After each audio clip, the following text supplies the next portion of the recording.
When I took a sabbatical to care for my mental health, my brother took control of our joint business and removed my name from everything.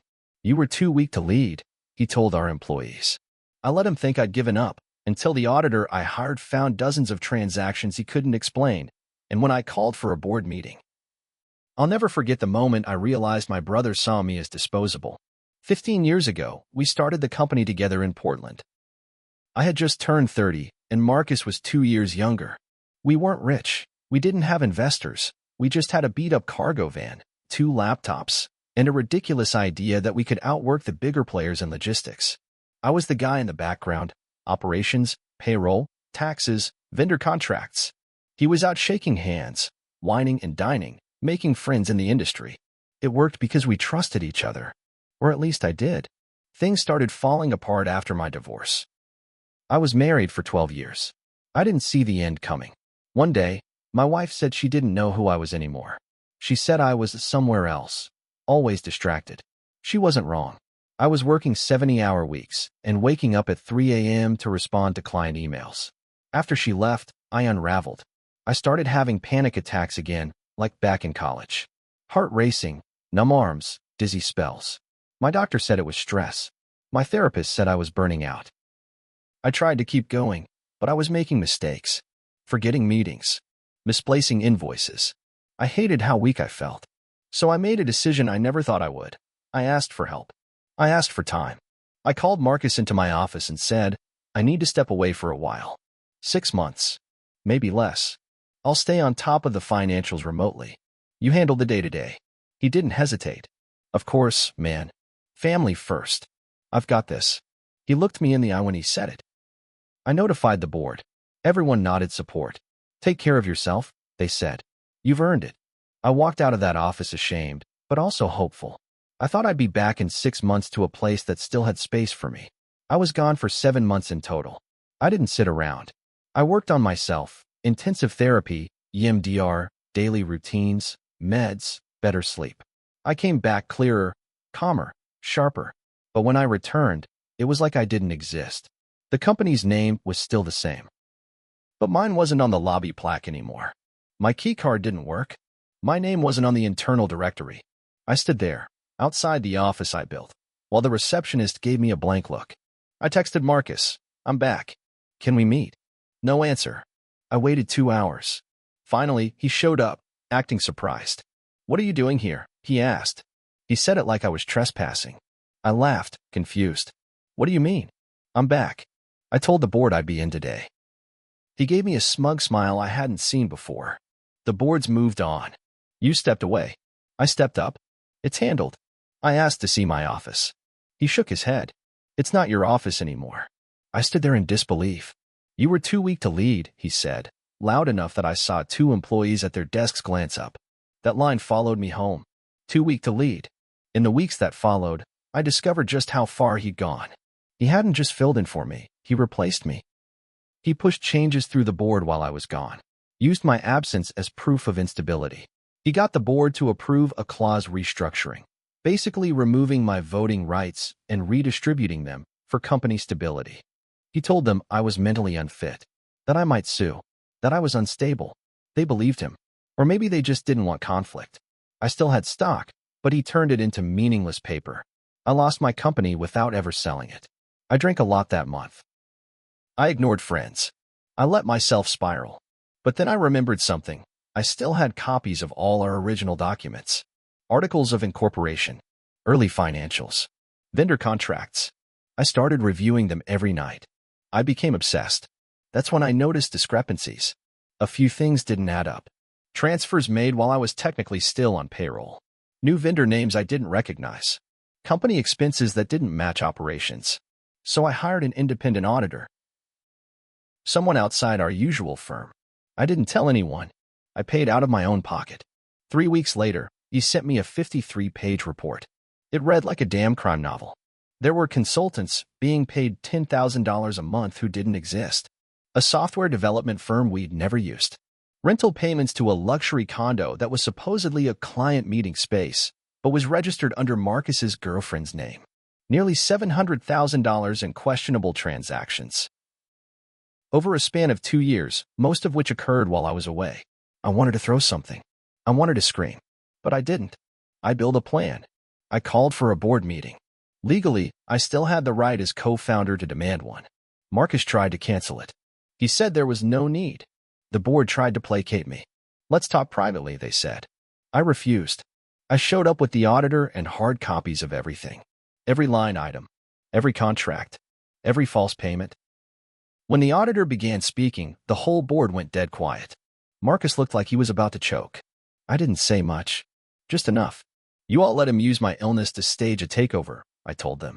You didn't ask questions. You didn't verify anything. Now look at what he's done. I saw it in their eyes, the fear, the realization. This wasn't just internal conflict anymore. This was liability. This was fraud. This could go legal. And that's exactly what I wanted. I wasn't after a quiet apology. I was going to take him apart, piece by piece. The board didn't speak at first. The only sound in that meeting room was the hum of the projector fan. I let the auditor walk through every line. I didn't interrupt. I just watched Marcus squirm. When it ended, he finally stood up. He tried to keep his voice calm, but I saw his jaw trembling. This is a misunderstanding, he said. Creative accounting. We've been aggressive with tax strategy. That's all. He actually said that. Like $700,000 in fake consultants was just a clever write-off. But the board wasn't buying it. A few of them, the ones who'd been there since the early days, looked embarrassed. 2 others looked panicked. They knew their signatures were on some of those approvals. They were complicit, even if they didn't know it at the time. Marcus turned to me. You're doing this because you're bitter. You couldn't handle the pressure, so now you're trying to burn it all down. I leaned forward. No, I'm doing this because you thought I was gone for good. You thought you could erase me. You forgot who kept the books clean for 15 years. You forgot who built the processes you just pissed all over. Then I dropped the second hammer. I'd already filed a complaint with the Oregon Department of Justice. Financial fraud, misappropriation of business funds, and breach of fiduciary duty. I had paperwork. I had witnesses. That's when Marcus lost it. In front of the board, in front of the auditor, he shouted, "You're insane. You don't know what you're talking about." He actually knocked over a chair on his way out. The room was silent after that. One of the board members, Susan, a former CFO, stood up and said, "We need to initiate an internal investigation." Immediately. I had them. Finally. But it didn't end there. Because 2 days later, I got served. Marcus filed a defamation suit against me. Claimed I was making baseless accusations to destroy his reputation. Claimed I was acting out of mental instability and vengeance. He tried to get a restraining order, said I was harassing employees. It was a desperate move, but it forced my hand. I countersued. I went public. Not a press conference. Not a scandal. Just a single, well-worded email sent to every partner and client we'd worked with in the last 10 years. I attached a brief statement from the auditor confirming the ongoing investigation into significant financial discrepancies. I didn't call Marcus out by name. I didn't have to. Fallout came fast. We lost 2 major accounts within a week. A logistics client in Seattle paused their contract. A supplier in Nevada cut ties. Word spread. Quietly, but fast. Then, one of Marcus's own consultants flipped. She contacted my attorney and offered to talk. She admitted she never did consulting work. Marcus paid her to sit on payroll and funnel part of the payments back to him through shell invoices. It was classic fraud. Stupid fraud. But he'd gotten away with it, until now. And just when I thought I had control again, another twist hit. One of the board members, someone I considered a friend, called me. He said, "You need to know something. Marcus is moving money." I asked what he meant. He's shifting company assets into a new holding company, something called North Point Strategic. He started filing paperwork last week. You need to move fast. He was setting up an exit, probably hoping to shift assets, declare bankruptcy on the original firm, and start over fresh under a new name. Leave the mess behind. Leave me behind. That was the moment I realized I couldn't just play defense anymore. If I wanted to take him down, I had to hit him first, and hit him where it would hurt the most. I didn't sleep that night. I stayed up in my apartment, lights off, staring out over the Willamette River, thinking about every late night I spent at the office. Every deal I closed. Every time I covered for Marcus when he screwed something up. And now, he was trying to steal what was left, bury it under a new company name, and walk away clean. But I wasn't going to let that happen. I started digging into North Point Strategic. It didn't take long to find the paperwork. It was registered to an address in Beaverton, a strip office complex. The listed manager? A man named Dylan Hartwell. The name didn't ring a bell. I ran a check. Nothing came up, but something about it felt off. Then I remembered something. Years ago, Marcus mentioned he had an old college buddy who went to jail for wire fraud. He joked about how smart the guy was, how he got out early because he knew how to cut deals. I checked again. Dylan Hartwell wasn't a real name. It was an alias. The real name was Mason Dillon, and he had a record. Federal time for white-collar crimes. Marcus was building a fake front company with a convicted felon. I printed everything. I had to be strategic. If I blew it too early, Marcus would just move faster. I needed proof of the asset transfer, so I hired a forensic accountant. Within a week, she confirmed it. 3 vendors had already been paid by our company, but the payments were being rerouted into North Point's bank account. It was a funnel. Marcus was draining money and contracts out the back door while the board was still caught in the fallout of the fraud investigation. That was the final trigger. I filed a motion in court for an emergency injunction. I included everything: the shell company, the alias, the vendor accounts, and the pattern of transactions. My lawyer submitted a restraining order against any transfer of company funds or assets until the investigation and lawsuits were resolved. We served it on a Tuesday morning. Marcus didn't show up at the office that day. That afternoon, one of the office admins texted me a photo. Marcus's office was empty. His nameplate was gone. His personal assistant's desk was cleared out too. The bastard ran. By Thursday, the company's internal servers showed access logs from out of state: Nevada, California, Arizona.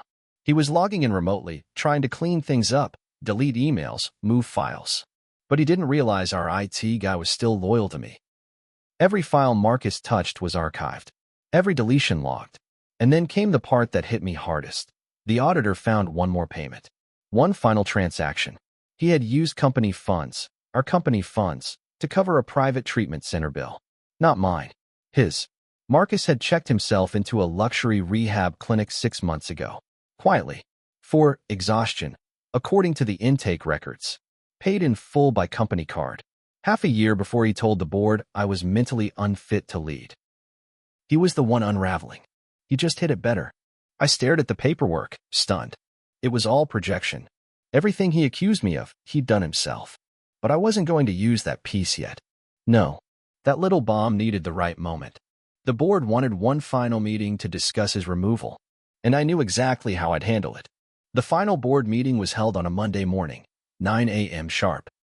Conference Room B, the same room where Marcus and I had once sat planning our first warehouse lease. I hadn't been in that room since the day he told me I was too weak to lead. I wore a plain gray suit. No theatrics. Just a file folder, a tablet, and a printout of one final transaction. I walked in 15 minutes early. The board members filed in, quiet, avoiding eye contact. The company lawyer sat stiffly, avoiding questions. No one knew if Marcus would show. He didn't. Instead, I played a pre-recorded video of Marcus speaking on a Zoom call with the board just 2 months earlier, denying any knowledge of North Point Strategic. Then I held up the paper trail, signed invoices from his email, checks authorized under his login, transfers from our business account to North Point's. Silence. Then I opened the final folder. This, I said, placing the glossy intake form on the table, is a paid invoice for a 6-week stay at Alder Creek Wellness Retreat in California. One of the most expensive clinics in the country, paid in full using our company credit card. I paused. Let the room take that in. The patient name? I slid the form forward. Marcus Langley. No one spoke. Not even the attorney. I leaned in. So while he was stealing from this company, lying to all of you, and telling the board I was mentally unfit to lead, he was in rehab, paid for by the business. Susan, the CFO, stood up. Jesus Christ. The board voted unanimously to remove him as CEO, revoke all executive powers, and file formal charges of fraud and embezzlement. I was reinstated, not as CEO, but as the acting head of a forensic recovery team. I didn't want the chair back. I didn't need the title. I wanted control long enough to clean the rot out of the walls. Over the next 3 months, I worked with the DOJ. Marcus was tracked down in Lake Tahoe, living under a new name, planning his comeback, with money he'd funneled out through North Point. They extradited him back to Oregon. I didn't attend the arraignment, but I read every word of the indictment. He pled not guilty at first. Then the emails came out. The forged documents. The shell companies. The girlfriend's fake consultant invoices. The lies he told under oath. He flipped. Took a deal. 18 months federal time. 5 years supervised release. Forfeiture of assets, including the condo, the Beaverton office, and most of what he'd stashed away. His reputation? Gone. His credit? Destroyed. His new company? Legally dissolved within weeks. And the board? Every one of them who had voted to strip me of power during my sabbatical was quietly asked to resign. I made sure their names wouldn't appear in the new leadership structure. In the end, I didn't keep the company. Once the dust settled and the books were clean, I sold my remaining shares to a competitor. Quietly. For enough to buy a house outright, settle my debts, and start something new.